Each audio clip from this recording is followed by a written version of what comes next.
এরপর আপনার মূল কথা ছিল মানুষ ভোট দিতে পারেনি, সেই ভোটে একটা আমূল পরিবর্তন হোক, যার ভোট তিনি দিবেন, যার ইচ্ছা তাকে দিবেন। এটা আমাদের ভারপ্রাপ্ত চেয়ারম্যান মহোদয় তারেক রহমান এখনো বলতেছেন।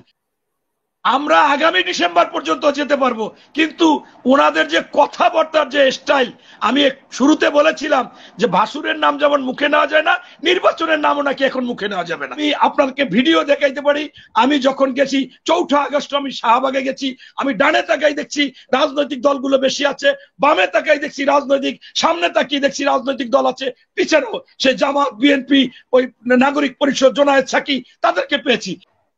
বিএনপি তো রোডম্যাপ দিয়েছে শুরু থেকেই। আপনার অন্তর্বর্তীকালীন সরকার প্রধান তিনি কিন্তু রাজনৈতিক দলগুলোকে ডেকেছিলেন, তাদের কাছ থেকে সুপারিশ নিয়েছিলেন, সংস্কারের কথাগুলো তারা আগেই নিয়েছিলেন। পরবর্তীতে তারা একটা সংস্কার কমিশন করেছিলেন, একটা না মানে কয়েকটা। তাদের কাছ থেকেও 1 মাসে নেয়ার কথা 2 মাসের মধ্যে অনেকেই জমা দিয়েছিলেন। পরবর্তীতে আমরা দেখেছি একাধিক উপদেষ্টারা তারা বলেছে যেহেতু এখন জমা হয়েছে, 7 থেকে 15 দিনের মধ্যে রাজনৈতিক দলের সাথে আলোচনা করে এটা প্রজ্ঞাপন জারি করা হবে। আমার কাছে ভিডিও আছে, রেজওয়ানা এবং ডক্টর আসিফ নজরুল এর 2 জনের ভিডিও আছে, ওনারা বলেছিলেন। সেখানে আমরা দেখেছিলাম যে সেখানে তারা যে কথা বলেছিলেন তাতে 4 মাসের মধ্যে এই সবকিছু সংস্কার হয়ে যাওয়ার কথা। এরপরে তারা নির্বাচন দিবে। এখানে আমাদের স্থায়ী কমিটির সদস্য জনাব সালাউদ্দিন সাহেব তিনি বলেছিলেন যে পৃথিবীতে বা বাংলাদেশে একটা ইতিহাস থাকুক, আমাদের 5ই আগস্ট শেখ হাসিনা পালিয়ে গিয়েছে, 5ই আগস্টের নির্বাচন দেওয়া হোক, এটা আমরা বলেছি।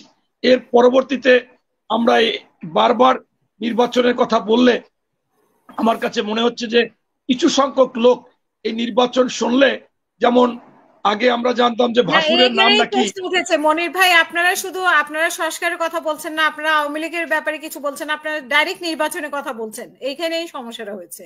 এটাই আপনি জবাব। আমরা তো সংস্কার চেয়েছি, সংস্কার দিয়েছি। বাংলাদেশে প্রথম সংস্কার করেছে শহীদ প্রেসিডেন্ট জিয়াউর রহমান, বাংলাদেশে বিএনপি সংস্কার করেছে, এবং আজকের যে সংস্কারের কথা উঠছে সেটা এই নতুন বাংলাদেশ হওয়ার আগেই আমাদের ভারপ্রাপ্ত চেয়ারম্যান মহোদয় বাংলাদেশের নিবন্ধিত অনিবন্ধিত 53টি দল নিয়ে প্রথম বোধহয় 27 দফা দিয়েছিল, পরবর্তীতে এটাকে 31 দফা করেছে বিএনপি আবার ডেভেলপ করে। এখন সেইখানে তো এখানেই আমরা সংস্কারের কথা প্রথমে আমাদের দল থেকে বলা হয়েছে এবং আগেই বলেছে, পরবর্তীতেও বলেছে। এখন আমার কথা হচ্ছে যে আমরা আজকে যে সংস্কার দেখতেছি, এই সংস্কার তো ওনাদের কথা মতোই ধরা খাচ্ছে, যে ওনাদের সংস্কার করার কথা ছিল মাত্র 4 মাসে, সেখানে 6 মাস লাগুক। আপনারা কখনো বিএনপি বলেনি যে আমরা সংস্কার চাই না। আমরা বলছি যতটুকু সংস্কার এই মানুষের আশা আকাঙ্ক্ষার মধ্যে আছে সেইটা। আপনি দেখেন, মানুষের আশা আকাঙ্ক্ষা ছিল বাজার দর নিয়ন্ত্রণ হবে, মানুষের আশা আকাঙ্ক্ষা ছিল সুশাসন, সুনীতি, সুবিচার হবে, এবং সেইখানে কোনো সময় কেউ বলতে পারবে না এই কোর্ট সেই কোর্ট, শেখ হাসিনার পেডিকোট। এরপর আপনার মূল কথা ছিল মানুষ ভোট দিতে পারেনি, সেই ভোটে একটা আমূল পরিবর্তন হোক, যার ভোট তিনি দিবেন, যার ইচ্ছা তাকে দিবেন। এটা আমাদের ভারপ্রাপ্ত চেয়ারম্যান মহোদয় তারেক রহমান এখনো বলতেছেন। সেইখানে আমরাই তো নির্বাচনের জন্য যে সংস্কারগুলো আমরা সেটা বলেছি, কিন্তু এখন ওনাদেরকে যে অবস্থাটা দেখতেছি তাতে আমার কাছে মনে হচ্ছে যে ওনরা সংস্কারের জন্য না, আজকে ওনরা ক্ষমতায় থাকার জন্য বিভিন্ন সময় বিভিন্ন ইঙ্গিত দিচ্ছেন। আমাদের প্রধান উপদেষ্টা আল জাজিরা এবং কয়েকটা জায়গায় সাক্ষাৎকার দিলেন, উনি বললেন যে আশা রাখি জুনের মধ্যে হবে। পাশাপাশি আবার বললো যে বাংলাদেশের জনগণ তো আমাদের আরো 5 বছর রাখতে চায়। এইটা কোনো কথা? কাজী সাহেবের কাছে ছেলে মেয়ে আসছে বিয়ে পড়াবার জন্য, পরিবার সহ আসছে, কাজী সাহেব বিয়ে না পড়াইয়া মেয়েকে পছন্দ করার পর এখন উনি যদি বিয়ে করতে চায়, এইটা তো কোনো নৈতিকতা না। আপনাকে দেওয়া হয়েছে দেশ পরিচালনা করবেন অল্প সময়ের জন্য, অন্তর্বর্তীকালীন সময়ের জন্য, সেখানে আপনি যতটুকু সংস্কার দরকার করে সেইটার পর নির্বাচন দেবেন। গতকালকে জামাতের আমির স্পষ্টভাবে জানিয়ে দিয়েছে যে বৃষ্টি চলে আসবে, জানুয়ারি মাসের মধ্যে নির্বাচন হলে ভালো হয়। আমরা দাবি করি এর মধ্যেই সংস্কার সম্ভব। আমরা আগামী ডিসেম্বর পর্যন্ত যেতে পারবো, কিন্তু ওনাদের যে কথাবার্তার যে স্টাইল, আমি শুরুতে বলেছিলাম যে ভাসুরের নাম যেমন মুখে নেওয়া যায় না, নির্বাচনের নামও নাকি এখন মুখে নেওয়া যাবে না।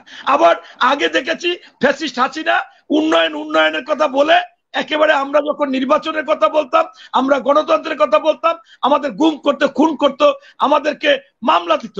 আরে আমাদের তো আজকে রাজনৈতিক দল আপনি দেখেন আজকে বলতেছে যে ওই চুক্তি টুক্তির কথা হয়নি, যে মানবিক করিডোর, এই মানবিক করিডোর যদি কোনো জায়গায় দেওয়া হয় বা সেই মানবিক পথও যদি দেওয়া হয়, আজকে বলছে মানবিক পথের কথা আলোচনা হয়েছে, সেইটা তো জনগণ করবে অথবা জনগণের নির্বাচিত সরকার করবে, এটা একটা সার্বভৌমত্বের ব্যাপার থাকে সেখানে।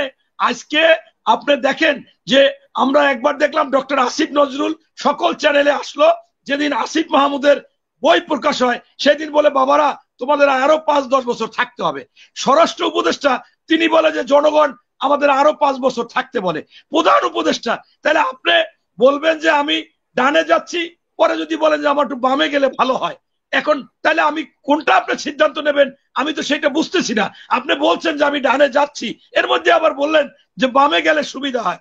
এই যে আপনার দুদুল্যমান অবস্থা, এখানে রাজনৈতিক দল তো অবশ্যই জনগণের দল, কারণ বেশিরভাগ জনগণই কোনো না কোনো রাজনৈতিক ব্যানারে আছে। সেই ক্ষেত্রে আপনার আমাদের স্পষ্ট কথা হচ্ছে যে এই জনগণের নির্বাচন চায়, ভোট চায়। এখন আপনারা কিছু সংখ্যক লোক যদি এর বিরোধিতা করেন, আমি অবাক হই যে জামাত আগেও বলেছিল যে জাতীয় নির্বাচন আগে, আবার সেখান থেকে সরে গিয়েছিল, তাদের বিরুদ্ধে কোনো সমালোচনা হয় না। আমরা যখন এই বিএনপি কথা বলি, সাথে সাথে আপনার এই ফেসবুকে অনেকে কমেন্টস করবে। ভাই আপনারা একটু বুঝার চেষ্টা করেন। আমরা তো চাচ্ছি যে এই সরকারের নৈতিকতার মধ্যে যেটা আছে, এই সরকার একটি সরকার অস্বাভাবিক সরকার ছিল এবং একটা ফ্যাসিস্ট ছিল, তারা সবাই চাচ্ছে তাড়াতে, সেটা পরবর্তী পালিয়ে গেছে। আরেকটা আপনি যেটা বলেছেন এটা আমি বলে শেষ করব, আন্দোলনের কথা বলেছেন, আপনারা দেখেছেন আমার কাছে ভিডিও আছে, একাধিকবার এই যারা ছাত্র বৈষম্য আন্দোলন করেছে, একবার সারজিৎ এবং হাসনাত আব্দুল্লাহ তারা সাংবাদিকদেরকে বলল যে আমাদের শুধুমাত্র কোঠা আন্দোলন ছিল, আজকে বিএনপিকে ইঙ্গিত করে বলল যে তারা এইটাকে অন্য কাজে সরকার পতনে যাইতে চাচ্ছে, এটা রাষ্ট্রদ্রোহী কাজ, আমরা এটার মধ্যে নেই, আমরা ইস্তেফা দিলাম। আবারও আন্দোলন করলো, আবারও গিয়ে একদিনে ভাতের হোটেলে হারুনের ওখানে গিয়ে আন্দোলন প্রত্যাহার করলো। আমরা দেখলাম এখন সামাজিক মাধ্যমে বিশ্ববিদ্যালয়ের শিক্ষকদের সাথে, অনেক ছাত্রদের সাথে তারেক রহমান কথা বলেছে যে আমাদের এক দফা আন্দোলন শেখ হাসিনার পতন চালিয়ে যেতে হবে। পরবর্তীতে সেটা আবার ছাত্ররা চালিয়েছেন এবং আজ পর্যন্ত আমাদের নেতা তারেক রহমান সাহেব কিন্তু কখনো বলেনি যে এটা বিএনপি করেছে বা অন্যরা করেছে। উনি বলেছে ছাত্র জনতা করেছে, সেখানে রাজনৈতিক দলগুলো ছিল।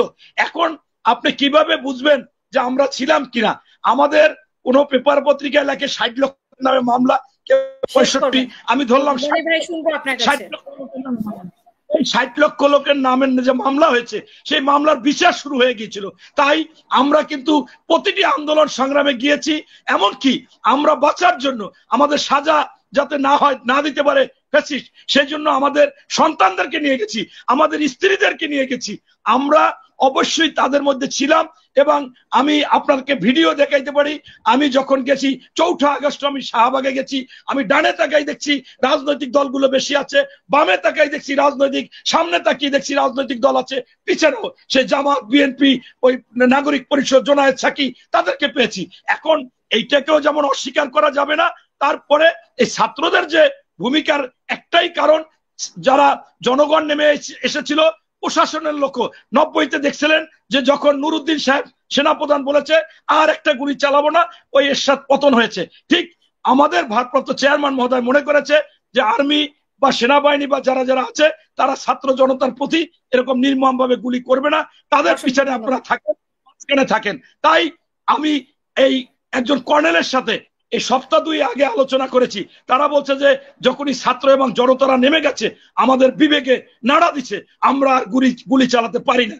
এটা আমরা বিভিন্ন আমাদের মধ্যে, এই আর্মিদের মধ্যে মনে করেন 80% তারা বলছে এটা আমরা করতে পারবো না, শেখ হাসিনার পক্ষে হয়তো বা 20% ছিল বা 10% ছিল, শেষমেশ তারা বাধ্য হয়েছে শেখ হাসিনার বিপক্ষে সবাই অবস্থান নিতে। এটাই ছিল আমাদের ভারপ্রাপ্ত চেয়ারম্যান মহোদয়ের কৌশল। এখনো আমি আবারও বলি, আমাদের ভারপ্রাপ্ত চেয়ারম্যান মহোদয় কিন্তু এখন পর্যন্ত বলেনি, বরঞ্চ জামাতের আমির একাধিক জায়গায় বলেছে যে এই ছাত্র জনতা আন্দোলনের মেইন মাস্টার মাইন্ড ছিল তারেক রহমান, অথচ উনি কিন্তু বলে না, আমাদেরও বলতে মানা করেছে। তাই এটাই প্রমাণ হয় যে বাংলাদেশে রাজনৈতিক দলগুলোর ভূমিকা ছিল এবং তারা গুম খুন হওয়া সত্ত্বেও, রিমান্ড হওয়া সত্ত্বেও কখনো একদিনের জন্য এই দলীয় কর্মসূচিকে প্রত্যাহার বা মাপ চাইছে বা এটা সঠিক হয় না, বিপক্ষে গেছে, এরকম কোনো সময় হয় না। বরঞ্চ ছাত্ররা 2 বার গেছে। তারপরও আমরা কৃতজ্ঞতা জানাই, ছাত্রদের মাধ্যমে এরকম একটা ভালো কাজ হয়েছে। শেখ হাসিনা পালিয়ে গিয়েছে, আমাদের নেতারাও বলে, আমিও বলি, এটাই হলো মূল কথা। এখানে অবশ্যই রাজনৈতিক দলের ভূমিকা ছিল অনেক অনেক অনেক বেশি। এটা যদি কেউ অস্বীকার করে তাহলে অকৃতজ্ঞতা প্রকাশ করা হবে। ধন্যবাদ।